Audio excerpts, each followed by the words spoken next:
And staying with the race for the White House, several themes have been consistent with the Trump campaign, including targeting migrants, questioning Vice President Kamala Harris' racial identity, and yes, courting controversy. Now with the addition of running mate JD Vance, the controversy seems to have increased. A podcast episode from 2021 has resurfaced which shows Vance ranting against women, feminists, immigrants, and Democrats. During the interview, Vance said that professional women who prioritize a career over having children essentially prefer a path to misery. The Ohio senator went on to give examples of his classmates at Yale Law School and said that the women who pursue racial or gender equity will find that these value systems lead to misery. He added that modern-day feminists were suppressing the masculinity of American men. Also in the podcast from nearly 3 years ago, Vance attacked Minnesota Congresswoman Ilhan Omar and said that she would be living in a crap hole if it weren't for the United States. Now, these controversial remarks coming from JD Vance and the broader GOP certainly are not new. In fact, last month, the Trump campaign was rocked by previous comments of Vance when he mocked women in the Democratic Party and called them childless cat ladies.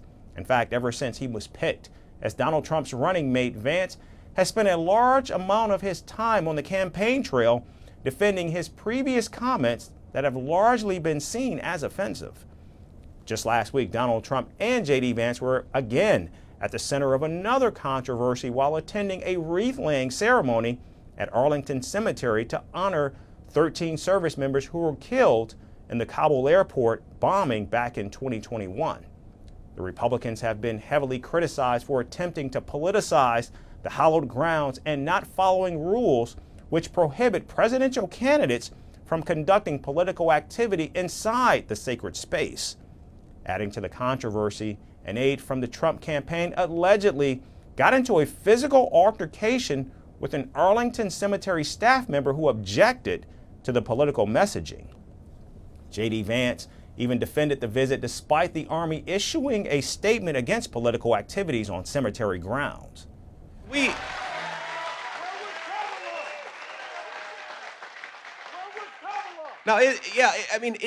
is amazing to me that you have apparently somebody at Arlington Cemetery, some staff member, had a little disagreement with somebody, and the media has turned this into a national news story. You know what I think our veterans care a lot more about?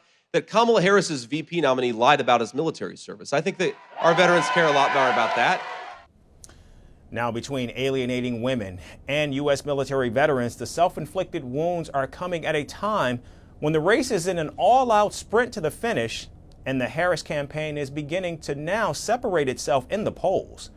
Running mate's first rule of thumb is to do no harm, but since joining the ticket, the Ohio senator has been the antithesis of this mantra. There's only 9 weeks left until voters cast their ballots, and Trump and Vance have yet to slow the Harris waltz momentum. In fact, poll after poll is showing they're more of a hindrance to themselves than to their opponents. From impeachments to inaugurations, if it's a political story, we are on the scene. The race for the White House is heating up. Kamala, you're fired. I say, bring it on.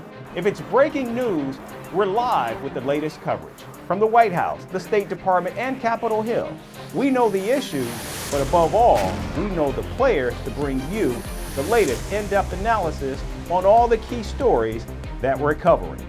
I'm Eric Ham. Join me from Washington here on Firstpost America.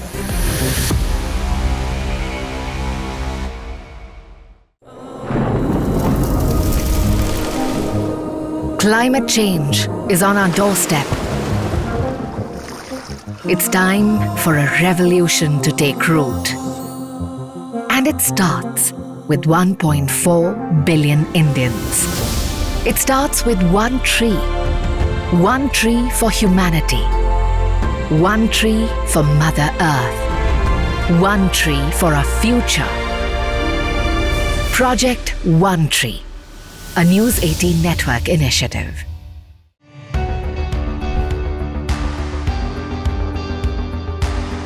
Across continents, one powerful news source.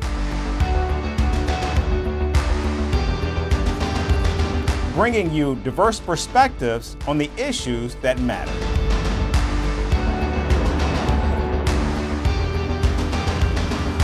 We go beyond the boundaries to give you that little extra about every sporting moment.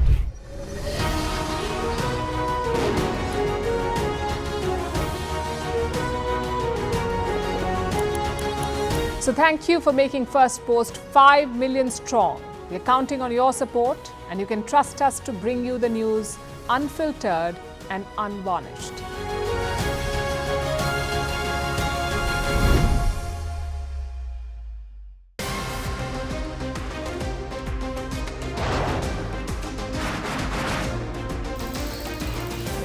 On the show today, the T20 World Cup bandwagon has moved across to the West Indies. What can we expect from this? Hello, I'm Alison Green, coming to you from Durban, South Africa.